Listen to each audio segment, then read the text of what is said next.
এই তো ঈদের দিন আর ঈদের দ্বিতীয় দিন মিলিয়ে কিছু ছোট ছোট ক্লিপ মিলিয়ে একটা ভিডিও তৈরি করলাম আপনাদের জন্য। ভাবলাম আমাদের ঈদটা কেমন কাটলো সেটাই আপনাদের সাথে শেয়ার করি।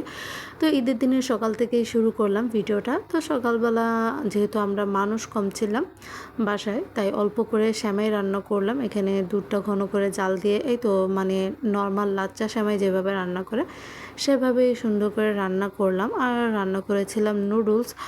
এবার যেহেতু মানুষ কম ছিলাম তাই তেমন কিছু আইটেম তৈরি করে নেই, কারণ এবার আমার শ্বশুরবাড়ির লোকজন সবাই গ্রামে চলে গিয়েছিল ঈদ করতে। এবার ঢাকার মধ্যে আমরা শুধু আমি আর আমার হাজব্যান্ডে ছিলাম।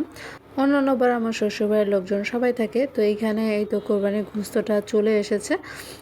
যেহেতু আমরা কোরবানি দিয়েছি তাই গোস্তটা চলে এসেছে। তো এইখান থেকে আগেই কিছুটা গোস্ত এই তো ধুয়ে টুয়ে নিয়েছে রান্না করার জন্য। এই তো হাড্ডি মিক্স করে নিয়েছে, কারণ কোরবানির গোস্তটা একটু বড় হাড্ডি বা বেশি হাড্ডি দিয়ে রান্না করলে আমার কাছে মনে হয় ও গোস্তটা বেশি মজা লাগে। তাই আমরা প্রায় সময় গোস্তর থেকে একটু বড় বড় হাড্ডি গোস্তর সাথে ব্যবহার করি আর কি।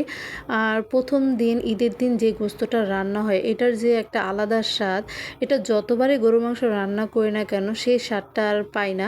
মানে ঈদের দিনের গোস্তটা অনেক বেশি মজা লাগে আর অনেক বেশি ভালো হয়। তো এখানে আমার কথা বলতে বলতে গোস্তটাও রান্নার শেষ। তো আমাদের মানে শ্বশুরবাড়ির ঐতিহ্য বলা চলে, তারা সবসময় ঈদের দিন গরুর মাংস আর চালের রুটি খায়।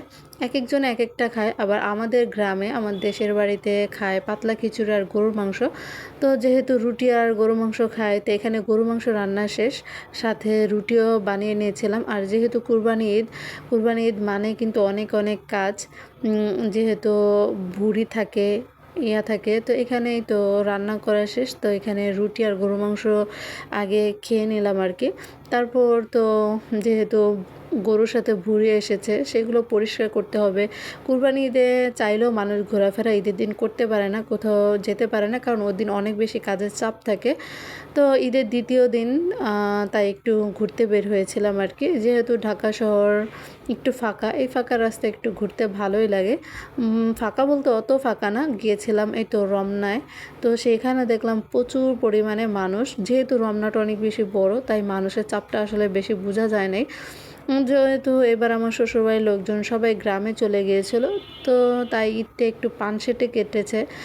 ঈদে তেমন কোথাও আমাদের যাওয়া হয়নি, কোথাও বেড়াতে সবসময় ঘরেই থেকেছি, শুধু ঘোরার মধ্যে তো রমনা পার্কে ঘুরেছিলাম। সাথে আমাদের এলাকার মধ্যে একটা মানে বালুর মাঠ আছে, সেখানেই টুকিটাকি ঘোরাফেরা করলাম আর কি। এইভাবে আমাদের ঈদটা কেটেছে। মোটামুটি খারাপও না আবার ভালোও না, মানে একটু বোরিং টাইপের ঈদ আর কি। তো এখানে তো বাবা তার ছেলেকে ছবি তোলার জন্য আপ্রাণ চেষ্টা করতেছে, কিন্তু কোনোভাবেই একটা ছবি তুলতে পারতেছে না, তাই ব্যর্থ হয়ে লাস্টে উঠেই গেল। তো এই রমনা পার্কের লেকের পাড়ে একটু কতক্ষণ দাঁড়িয়েছিলাম। এই ছিল আমাদের ঈদের প্রথম দিন আর দ্বিতীয় দিন মিলে ঈদ কাটলো আর কি। আপনাদের কার কেমন ঈদ কাটলো এটা চাইলে জানাতে পারেন।